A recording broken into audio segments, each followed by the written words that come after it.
Initially, I did not like the process of pre-thinking because I could not come up with all the possible options of the pre-thinking. So, but I realized that when I'm spending more time on pre-thinking, so the first benefit is if you could find any answer that matches your pre-thinking, you basically save 40 seconds. That's a big win in that case. And even if you can't find the exact option that matches with the pre-thinking, you have spent sufficient time understanding the question and hoping for one of the option that it helps you identify the wrong answers easily. So I was more afraid of easy questions because when you see an easy question, you are overconfident and you make a lot of mistakes. And also scared of long or lengthy calculations, specifically the fractions, decimals. So I always, from my experience in the mock test, I realized that I was making more mistakes in the lengthy, easier questions than tough questions. I utilize the DI mock test for just controlling my panicky moment. And I think in the DI section there is also you panic at the novelty of the question. If there is a graph which you have seen like many times, but it put in a different format, you get panicked. So I think e-GMAT's mock test helped me in that respect also to just be open to any all the types of question that might come. Hello, everybody. Welcome to today's video debrief session where we have with us Vivek, who scored an impressive 705 in his recent GMAT attempt with a perfect Q90, a brilliant V84, and a DI-81. And all this he sort of achieved in about a month. So congratulations, Vivek. How does it feel to be here on the other side of 700? Thank you, Rashmi. It always feels nice to have a good score in your hand. I was confident of getting around 695 score, but when I finally saw the 705 on the screen, I was more than happy to finally go outside the center and start applying to the universities. Got it. So, Vivek, before it has been a long journey, right? You started with the CAT and then GMAT, where you got a 650 in the GMAT Classic, and now here we are with a 705 on the GMAT Focused. But before we deep dive into your journey and what are the key takeaways out of it, please tell our viewers something. What do you do and what value does GMAT hold in your professional field? Sure. So I'm a 2016 graduate from mechanical engineering from Pune University. Initially, I joined, I prepared for GATE exam and I joined Bhabha Atomic Research Center as scientific officer. I think I worked there for 2 years and later I had the opportunity to join an early stage startup called Rightbot Technologies. I also had given GMAT at that time and scored around 650 according to the old pattern. Felt the score was a bit low, so I did not apply to any universities using that GMAT score. So yeah, I stayed with Rightbot. Later, I think after 2 years, I have this plan of again, doing the MBA, preferably from some US universities. So I started preparing for the GMAT, and I think GMAT plays a very significant role because I had a bit of a lower undergraduate score. So basically, a good GMAT score helps in managing the other aspect of my profile.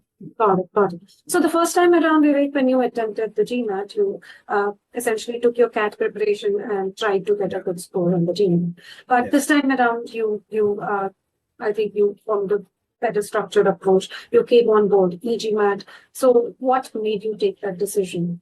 As you have to do something differently, and what made you choose e-GMAT? Yeah, in the first attempt, my assumption was that because the course is more or less similar, so the 1 month journey should be sufficient, the 1 month prep time. But the approach for CAT and GMAT is very different. Like the focus on CAT is on the speed, because you can access any question at any point of time. But in GMAT, you have only one attempt. At that time, there was no option for changing the answers. So in GMAT, I believe the focus should be more on the accuracy while balancing the speed also. And that's where I realized that I need a different strategy and I should work on not only the theory part, but also on the strategic part, like how I'm going to solve any question. And usually what happens is in any sudden changes in the question, or when you're not able to solve any question, you go into a panic mode. So there should always be, there should be a strategy to get back from that panic mode into your normal question solving route. Yes. My more focus was on the verbal side and the DI side also. So yeah, I think this combination of theory preparation specifically from the verbal section from e-GMAT and simultaneously solving mock tests every couple of days, yeah, that helped me prepare my basically my mindset for solving any exam in GMAT. Yeah. Got it. So three different sections. I think verbally you followed a completely different strategy as compared to content data and science. Now coming to the biggest challenge we were discussing, you mentioned verbally was the biggest challenge where that consistency of scoring was not there. Yeah. You were not too confident when you answered a question, whether it is going to be right or wrong. Right? That was the biggest challenge. Now, in verbal, of course, you started with the Master Comprehension course, and you were mentioning it played a great role in your verbal improvement. So, take us through what value did Master Comprehension play, and what skills did it equip you with? The problem I had with verbal section was I was basically rereading the question again and again, and wasting a lot of time in that process. I think I did not have a proper process of solving the question. So I was just going by my gut feeling of this should be the logical answer. And that made me realize that most of the time I was confused between two answers, and I would spend more time, and I did not have sufficient time for the last 5 questions. So what I liked about e-GMAT's initial portion of the coursework was that, Master Comprehension was that the initial section allowed me to have a proper method for reading itself. It's not about the question and the GMAT, etc., but the sentence structure, how to read it and how to comprehend it. So I realized that I should be spending more, at least a little bit of more time in understanding the question or the sentences, and then go into attempting the question. And I think the second help that I got from e-GMAT was the process of pre-thinking. So, initially, I did not do the process of pre-thinking because I could not come up with all the possible options of the pre-thinking. So, but I realized that when I'm spending more time on pre-thinking, so the first benefit is if you could find any answer that matches your pre-thinking, you basically save 40 seconds. That's a big win in that case. And even if you can't find the exact option that matches with the pre-thinking, you have spent sufficient time understanding the question and hoping for one of the option that it helps you identify the wrong answers easily. So most of the time I'll only be left with 2 answers I have to choose between. So there won't be much confusion in between. And if you have properly identified the conclusion, the premise, etc., so it helps anyway. So that I think played a crucial role in improving my score. So you did put in a whole lot of effort, and this whole journey was done in like a month, the whole transformation. It was a sprint, a 1 month sprint to a 705. And despite that, despite having the initial resistance to pre-thinking, we can see how adopting that method really helped you improve. Like these are your hard accuracy scores in CR, which is a 80%, 85%, which is a 98 percentile right there, right? And this came because you invested that kind of effort into building a rock solid foundation. You could have said that, okay, this isn't coming to me easy. Let me just, do my own stuff. But you did not do that. You said, okay, this is a new thing. Let me learn. And the fact your grades here show the amount of effort that you put into building that foundation. And the result, of course, is in this brilliant stats for CR. Right. You also mentioned, Vivek, when we were discussing earlier that the Master Comprehension course, the skills that you picked up in verbal, be it CR or RC, were quite helpful in data insights also, when you did not have too much time to spend eventually, because a lot of time was taken by verbal. So take us through how these skills help you enhance your DI skills. I think the questions in DI are inherently, I wouldn't say easy, but moderate level. But the catch is that they have a lot of data. You just have to understand the question to find the useful data and the not so useful data. So initially I had the same problem as with the verbal, that I would spend some extra time in any particular question, and then I could not find sufficient time for the future questions. So I think the preparation from verbal also helped in identifying and in finalizing an approach to solving any question. What should I give more importance to, etc. So in actual exam also, I think I panicked. In a few questions, I spent some more time, and maybe I could have scored a little bit better because my average was around 82, 83 always in the mock test. But again, at that time, I remember having a hard cutoff of around 3.5 minutes. At worst case 4 minutes. That saved me overspending. If I had spent 5 minutes any question, then I might not have even got 1 minute on the last question. So that was my problem with the initial mock test for the actual GMAT. In the later questions, even if I have 1 minute for all the last 3 questions, I could not solve any of the 3 correctly because I would always look at the timer. So my strategy was always to have a ratio of around at least 2 minutes for each question. So after every 2 or 3 questions, I will just divide the timer by number of questions. If that is below 2, then I just have to sprint. Means just solve anything, but just be mindful of my time. So I would have just it about. I think this is a very good strategy because you don't have the luxury to look at the timer for each question, right? So segmenting the test into sections and then looking at the timer at that time and taking stock of things is because sometimes we get emotionally connected to a question that I have to solve it because I already spent 3 or 4 minutes, and and most of the time the last questions are always easier to solve. Yes. So now because you have 3 review options, so you can at least go through the section first. And the last 5 minutes in your hand and then review. Very true. Very true. I think it's, what you rightly said, you don't have to or you should not be overly fixated on one question. Right? When you do that, it comes at the cost of maybe 2, 3, 4 questions that you could have easily and comfortably solved. So Vivek, now coming to quants, it was a perfect Q90. I know quant was your strength from the get-go itself, but tell me, what does it take to get a perfect quant score? I think from my first GMAT experience, I knew I had to focus more on accuracy. So initially, I was more afraid of easy questions because when you see an easy question, you are overconfident and you make a lot of mistakes. And I was also scared of long, lengthy calculations, specifically the fractions, decimals.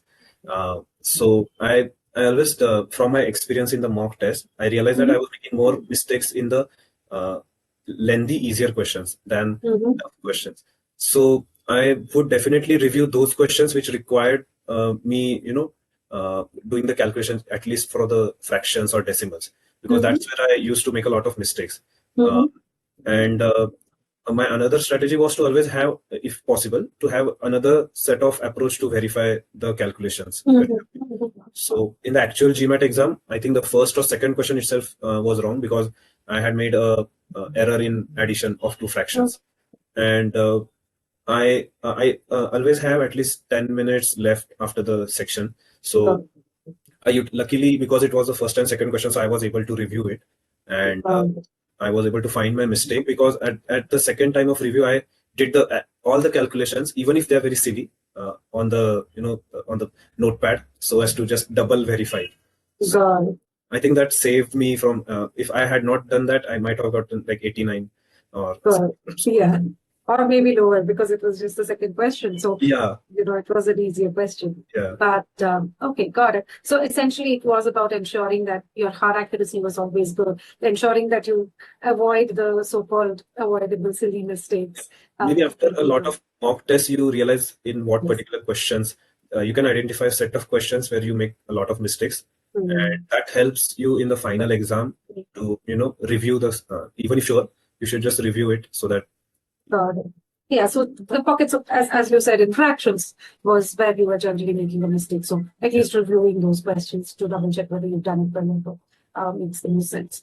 So that brings us to the mocks. I know that in Quant and Data Insights, you didn't do a whole lot of the course, but you took a bunch of sectional mocks on the platform. Right? Data Insights was mostly, I think you did a little bit of DS, but you were taking sectional mocks every other day, as you mentioned. Even in Quant, that is what you're doing. So tell us, how useful were these sectional mocks of gmat and really helping you fine-tune your DI and maintaining that top quant score?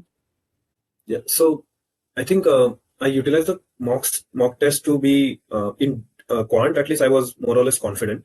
But in the DI, I knew my weakness of panicking, at the just looking at the large amount of data that is in all the questions. So I utilized the DI mock test for just controlling my panicky moment.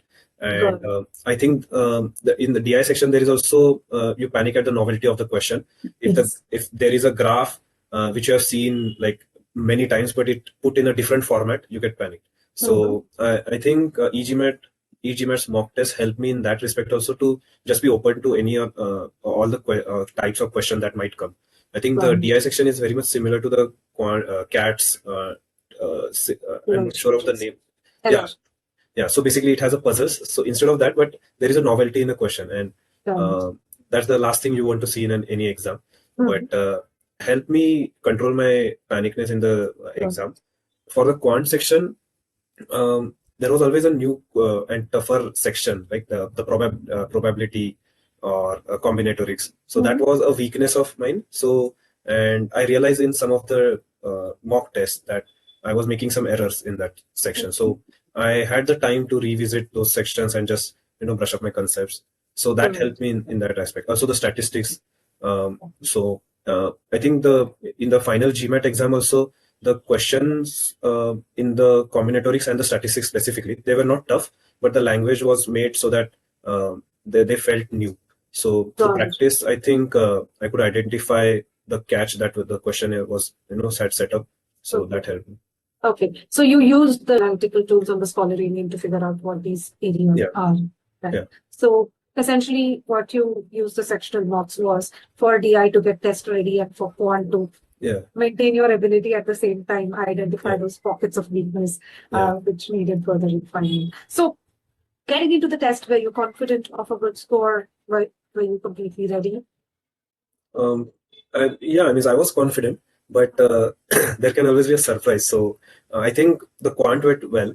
I was more or less sure that I had solved all the questions correctly. I was panicked when I found one mistake while reviewing, but I think I reviewed all the bookmarked questions, so I was sure.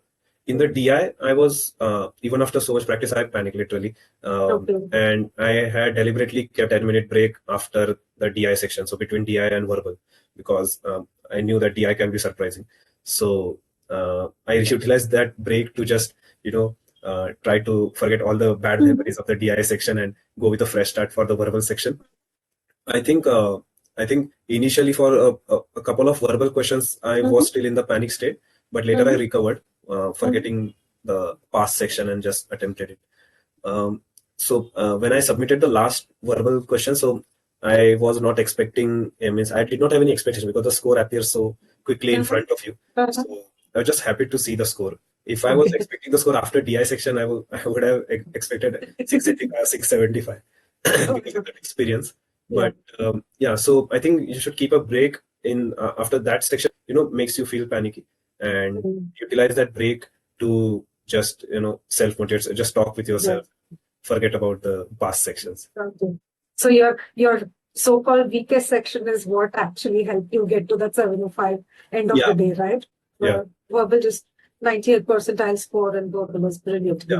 I think the verbal's 84 was the that was the best score I used to get in the mocks also. Of course, I would have preferred even more than that, but more than happy of. It was a brilliant score.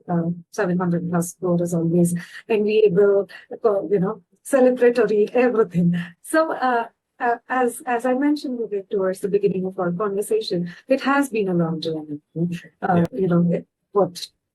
2-year journey, and the last sprint of a month to the 705, with a lot of breaks, ups and downs, all that. So if there are these 2-3 things that you're glad you did, or that you feel you could have done differently, what would they be?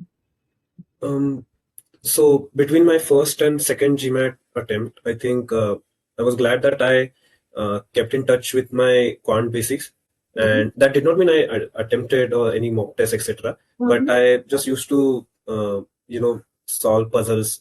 I used to like puzzles and solve Kakuro or Sudoku, etc.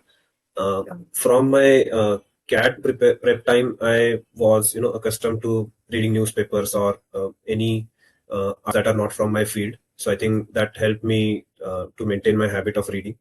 What I would have liked, I think, to maybe whatever score you get, you want even better than that. So, I maybe a 2 or 3 more weeks, maybe I could have covered a few more questions, or because in data insight, I was always nervous about that section, because that used to terrify me, the amount of data that you have to go through. And in quant and verbal, you're more or less sure about your answer, that this is the correct answer. But in the data insight, the data is so huge that most of the time you're not sure, and that leaves a mark in the next question. So basically, you go through the whole section in a kind of nervous energy. So I think maybe if I had 2-3 more weeks, I would have worked more on that data section. Yeah. Got it. Yes, but all is well that ends well, right? Yeah. As you said, you could get a 785 also and still feel maybe I could have. But I think a good score is a score that gives you a fighting chance to get into the schools that you wish to go into. And this definitely is that score. So just as a parting thought, maybe if there was 2-3 learnings from your journey that you would want to share with the other GMAT aspirants out there, what would they be? I think to keep giving sectional tests and also the mock tests, I think definitely utilize all the official mock tests that MBA.com offers. That's the best source of the official question that you can get. Another be to always analyze the test and your weaknesses, basically using the analytics tool, finding the section where you're weak. Finding in quant, I think the major hurdle between from 89 to 90 is if you're getting 89, then you're obviously good at quant. So the only hurdle, in my opinion, is avoiding silly mistakes and avoiding the pressure of time. So that can be only avoided if you are given sufficient mock tests, you're identifying your weakness, where you're getting wrong. For verbal, I think instead of blindly following your gut feelings, you should have an approach towards a question. An approach gives you stability and confidence in attempting any question, so that helps. I think e-GMATs, both the pre-thinking and the comprehension section, that have helped me a lot in designing that approach and giving me a confidence in solving verbal. Earlier, I used to, I think, have a head or tail situation in I'm not sure even after answering the question. So initially in the mock test also, I would get sometimes if my luck is on a good side, then I would get a better score, but I was never sure about my score. So I think that helped me in the final exam also. I was sure, means if I knew I was not doing something correct in DI, in verbal, I knew that, okay, at least I was expecting that score. I was not surprised to see that score. So in DI, I think just to attempt a lot of questions, a lot variety of questions, and you should just have an ability to handle a large amount of data. You should not feel, feared by it. And that is I think 90% of the DI section. That's beautifully said, right? What goes is respect. Give the section the respect that it deserves. Don't get overconfident. Follow the process. Learn how to, process large chunk of information. And yeah, that's brilliant. Takeaways. I would say that I'm sure our viewers will benefit greatly from these. So thank you so much, Vivek, for taking the time out to do this today. And here is wishing you all the very best for the next steps on the behalf of the e-GMAT. Thank you. Thank you, Rashmi. Thank you for having me.